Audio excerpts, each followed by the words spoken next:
Kalau video ini bikin kamu senyum atau dapat sesuatu yang baru, tinggalin jejak kecil dengan klik like. Biarkan jempolmu jadi doa biar aku semangat terus berkarya.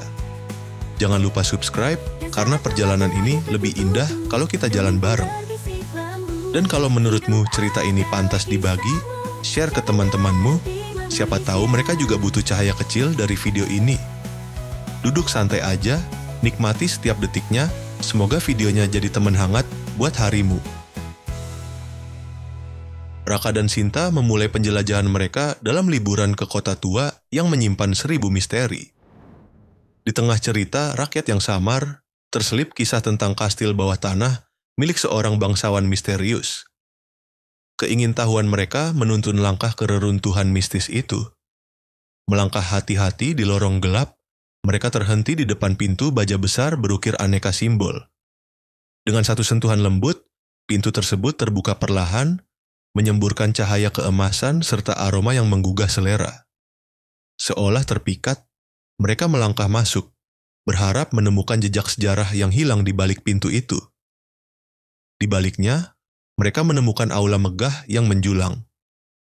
Meja panjang penuh hidangan, dari daging panggang, anggur merah, buah segar, hingga kue-kue berlapis krim tertata menggoda. Namun, yang lebih menarik perhatian adalah para tamu berpakaian bangsawan.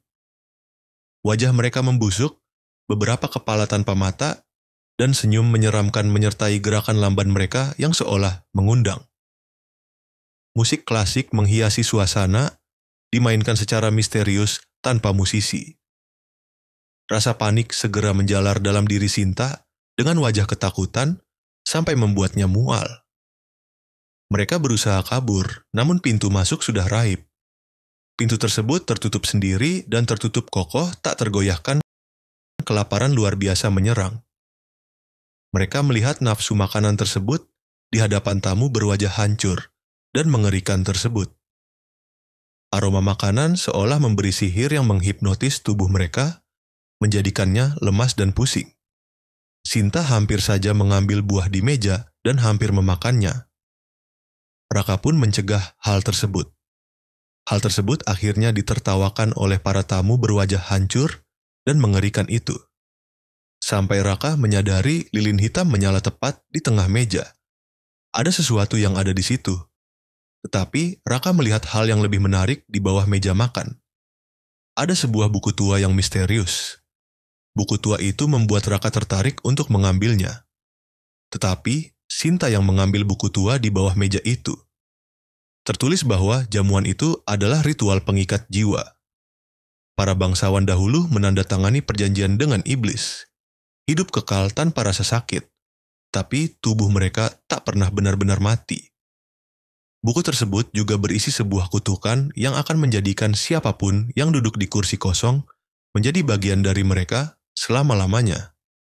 Sinta mulai menangis ketakutan, bayangan menjadi bagian dari pesta yang mengerikan itu menghantuinya. Raka berusaha menenangkannya. Meski dalam hati, ia sendiri juga merasa takut. Sinta merasa semakin lemah dan berkata, "Raka, kalau aku tidak kuat lagi, biarkan aku duduk."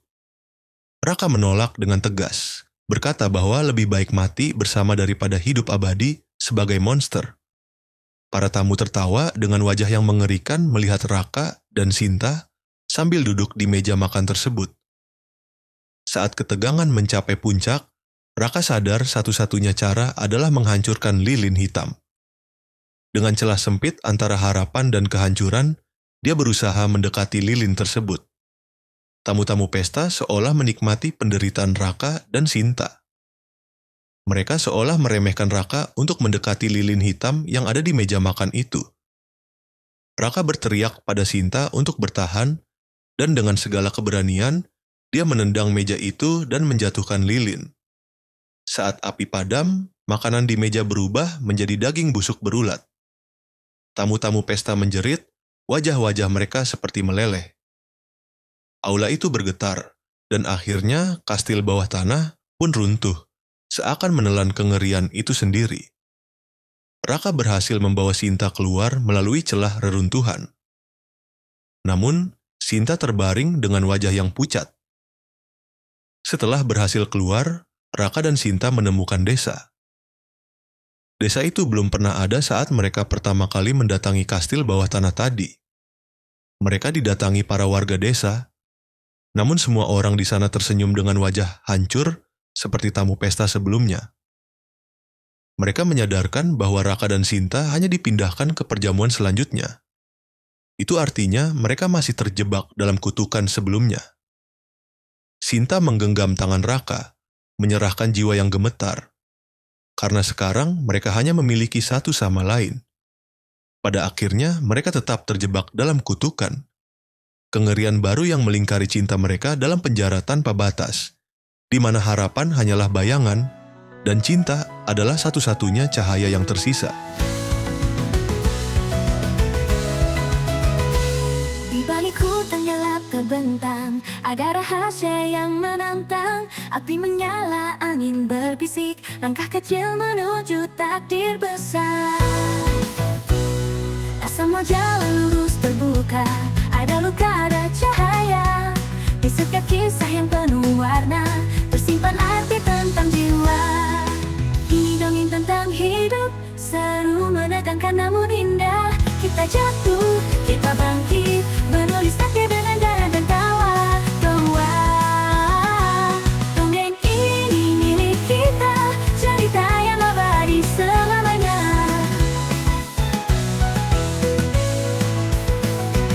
Naga terbang di langit merah, pahlawan kecil tak kenal lelah. Cinta dan mimpi jadi senjata, menembus gelap meraih cahaya. Tak semua jalan lurus terbuka, ada luka, ada cahaya. Di setiap kisah yang penuh warna, tersimpan arti tentang jiwa. Ini dongeng tentang hidup, seru menegangkan namun indah. Indah, kita jatuh, kita bangkit, menulis takdir dengan darah dan tawa. Dongeng ini milik kita, cerita yang abadi selamanya.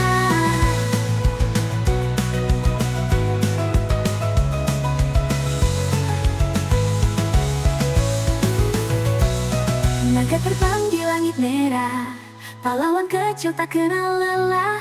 Cinta dan mimpi jadi senjata, menembus gelap meraih cahaya.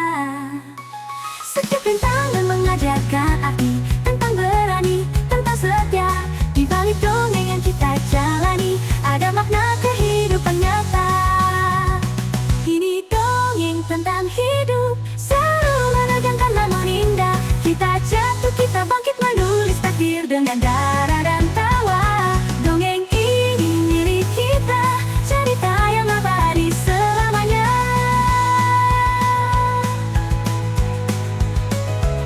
Dan saat lambat terakhir tertutup, dongeng pun